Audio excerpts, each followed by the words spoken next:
Okay, let's get into it.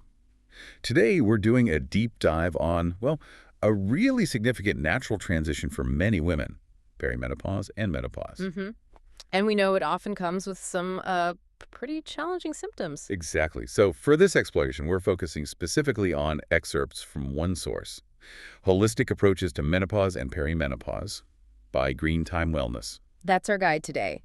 The aim is to really unpack what this specific source suggests in terms of gentle, natural ways to find support during this time. Yeah, we're sticking strictly to what Green Time Wellness presents in these particular excerpts. No outside info, just what's here. And Green Time Wellness acknowledges a whole spectrum of symptoms. It's not just hot flashes, though those are there, of course. Right. They also talk about things like mood shifts, feeling tired all the time, and that frustrating brain fog lots of women mention. Understanding that full picture, as the source lays it out, is kind of key to seeing why they suggest the remedies they do. Absolutely. It shows it's a whole body, whole person experience. Okay, so before we jump into the remedies themselves, let's quickly list out those common symptoms that Green Time Wellness highlights. It gives context. Good idea. So, unsurprisingly, the source puts hot flashes and night sweats right near the top. Very common, very disruptive. Definitely. And what else? They also list irregular periods, which, as the source points out, is often one of the very first signs for many women in perimenopause that things are starting to shift. And those physical things, they often connect to emotional changes too, right? Oh, completely. Green Time Wellness explicitly includes mood swings, maybe feeling more anxious or even experiencing depression. They list that as part of the common picture. Okay.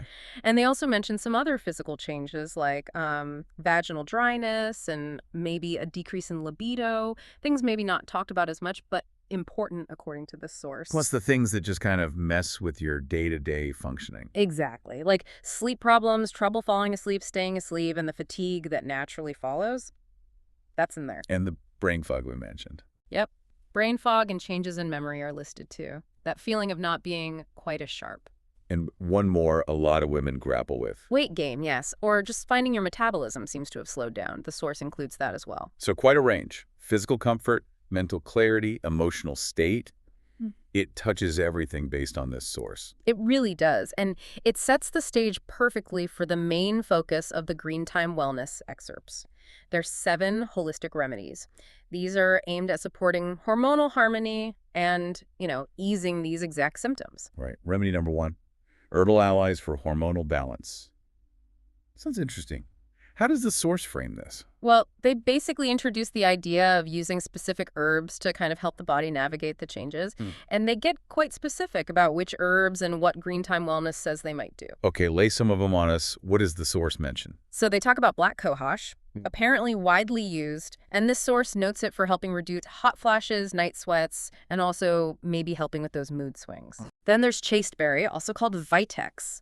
Green Time Wellness highlights its traditional use for supporting progesterone levels, which they connect to regulating cycles and helping with mood stability. I feel like I've heard of red clover too in this context. No, you probably have. The source includes it, mentioning it contains phytoestrogens. Those are plant compounds, and they suggest these might help ease hot flashes. It's a may help kind of thing in the text. Gotcha.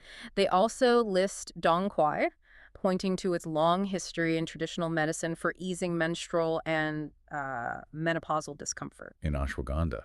That seems to be everywhere for stress lately. It does, and Green Time Wellness brings it in here too. They list it specifically for managing stress, fighting fatigue, and supporting the thyroid, all relevant during this time, according to them. Makes sense. And one more, deglycerinated licorice root. They actually specify that form DGL. Why that firm? The source explains it removes a compound that can mess with blood pressure. So they recommend the DGL form for supporting adrenal function, which they then link to overall hormone balance. That's a really helpful detail they included. And they don't just list herbs, right? They give you something practical. They do. They include a DIY herbal tea blend recipe. It's pretty simple. 1 teaspoon of red clover, 1 teaspoon of dried chamomile, and half a teaspoon of dried ashwagandha root. Yeah. You just pour a cup of hot water over them, let it steep for, say, 5 to 7 minutes, and then strain it. It's presented as a simple daily support option. I like that. Something concrete you can try. Yeah. Okay, moving on from herbs. The source puts a lot of stock in diet. Remedy number 2, food as medicine. Right. This is all about adopting what they call a hormone-friendly diet. A big piece of this is eating more phytoestrogens. Those plant compounds again. Exactly. They list foods like flax seeds, soy, sesame seeds, lentils, suggesting these might offer some gentle dietary support. Interesting. What else on the food front? Balancing blood sugar is another major point for Green Time Wellness. They recommend cutting back on refined sugars, focusing instead on whole grains, and making sure you get enough protein with meals. They suggest this stability is really key for hormone balance. And I guess how your body actually processes hormones matters too. Absolutely. The source talks about the liver being crucial for hormone metabolism. So they recommend eating foods that support liver function. Think leafy greens, garlic, turmeric, Okay. and healthy fats. They stress the importance of things like avocados, olive oil, nuts. The source notes these help regulate hormones, but also improve skin and brain health, tying back to those symptoms like dryness and brain fog. It really connects the dots nutritionally. All right. All right, remedy 3. Essential oils for symptom relief. This adds a sensory element. It does, and again, the source gets specific. They mention clary sage, suggesting it might help regulate estrogen and ease things like cramps or hot flashes. Peppermint must be in there for cooling, right? You guessed it. Green Time Wellness lists peppermint for that immediate cooling effect during a hot flash, but they also add it can be energizing. Okay. And lavender, no surprise, is recommended for promoting better sleep and easing anxiety, two big issues highlighted earlier. And like the herbs, is there a practical tip? Yep, another DIY recipe. This one's for a cooling body mist. The source says combine 1 cup of distilled water, 10 drops of peppermint oil, 5 drops of clary sage oil, and 1 teaspoon of witch hazel in a spray bottle. Simple enough. Yeah, shake it up and spray it on your neck or chest when you feel a hot flash coming on. Direct relief. Very practical. Okay, remedy 4 moves us into mind-body practices. So movement, mindfulness, that kind of thing. Exactly. Green Time Wellness includes practices like yoga and stretching. They highlight benefits like better flexibility, stress reduction, and just general emotional well-being support. Stress definitely seems like a trigger or magnifier for symptoms. It really does. And the source directly links practices like meditation and deep breathing to lowering cortisol, the main stress hormone. The thinking they present is that managing stress hormones helps balance out the other hormones involved in menopause. Makes sense. They also suggest walking in nature. Good for boosting mood, helps with bone health apparently, and it encourages mindfulness, just being present. These feel like accessible things people can incorporate. Now, remedy 5 tackles something huge for many women during this time: sleep rituals for restorative rest. Yeah, the source definitely identifies sleep disruption as a major symptom, so they offer some concrete tips, like avoiding caffeine after 2 p.m., a standard one, but also really emphasizing a consistent nightly wind-down routine. They give examples like maybe sipping lavender tea or using a magnesium spray before bed. Little rituals. Right. And a big one, turning off screens, phones, tablets, TV, at least an hour before you plan to sleep. That's always harder than it sounds. Yeah. Does the source mention any specific sleep aids here, like herbs or supplements? It does mention potentially considering melatonin or herbal blends like valerian or passion flower, but importantly, they sort of lump these under the next category, Remedy 6, which comes with a big caveat. Good point. Let's move to that. Remedy 6. Supplements to consider. Yeah. And you said there's a crucial advisory note from the source here. Absolutely non-negotiable, according to Green Time Wellness. They strongly advise consulting with your healthcare provider before starting any new supplements. This isn't medical advice from them. Right. It's information to potentially discuss with a professional. That's key. It's very key. So with that understanding, they do list a few supplements that might be worth exploring in that conversation. Like what? They mention vitamin D3 and K2.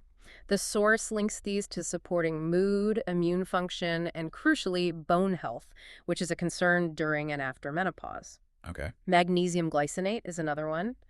They seem to favor this particular form, noting it can help with sleep, anxiety, and even muscle cramps. Hey, symptoms we've already talked about. See? It connects. They also include omega-3 fatty acids, think fish oil or flaxseed oil, suggesting benefits for reducing inflammation and supporting brain and heart health. And one more. Probiotics. This highlights the source's belief in the gut health connection to hormone balance. Taking care of your gut might help overall hormonal harmony is the idea presented. It really shows how interconnected everything is in this holistic view. And that holistic perspective goes beyond just the physical or even mental symptoms, right? Which brings us to Remedy 7, emotional and spiritual wellness. Yeah, this one really underscores that green time wellness sees this as more than just a biological process.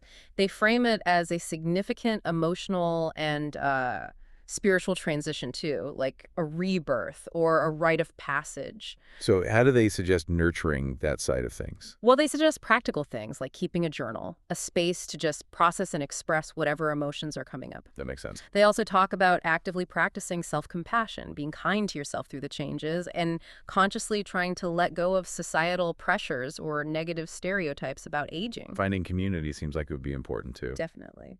Green Time Wellness recommends connecting with others, maybe a support group, or finding a therapist who really gets women's health and this life stage. Mhm. And they even suggest exploring personal rituals or ceremonies, ways to consciously mark and honor this transition as a significant passage in life. Wow. So pulling back and looking at all 7 remedies, it's clear Green Time Wellness views this whole phase as, well, much more than just symptoms needing fixing. Absolutely. Their final thoughts section in the excerpts really brings it home. They say this period is, and I'm paraphrasing slightly, an invitation to slow down, really listen to your body, and transform how you approach self-care. And the core message seems to be that by engaging with these holistic approaches, the herbs, the food, movement, mindfulness, the emotional work this season doesn't just have to be endured. Right. They suggest it can actually be manageable and even empowering. Okay, so taking everything we've explored from these Green Time Wellness excerpts, the symptoms they detail, the 7 remedies they propose, and especially that final framing. Viewing this not just as menopause, but as a potential emotional and spiritual rebirth, a rite of passage. Here's a thought for you, the listener, to consider. How might actively embracing that specific idea of rebirth, the one presented in this source, potentially shift your own experience? Could it transform menopause from something perceived as purely challenging into something genuinely empowering for you? It's a really profound reframing they offer, something that invites a potentially very different perspective on the whole journey. Definitely food for thought as you navigate this yourself, or perhaps support someone else who is. Mm-hmm. Well, exploring a source like these Green Time Wellness excerpts really does give you a focused look at one specific approach, a holistic one, offering tangible, natural practices. It paints a comprehensive picture, touching on the physical, mental, and emotional aspects, all through their particular holistic lens. So we really encourage you to take a moment now. Think back on everything we discussed from the Green Time Wellness source in this deep dive, the symptoms, the remedies, the overall philosophy, and reflect on what specific points or practices really resonated with you.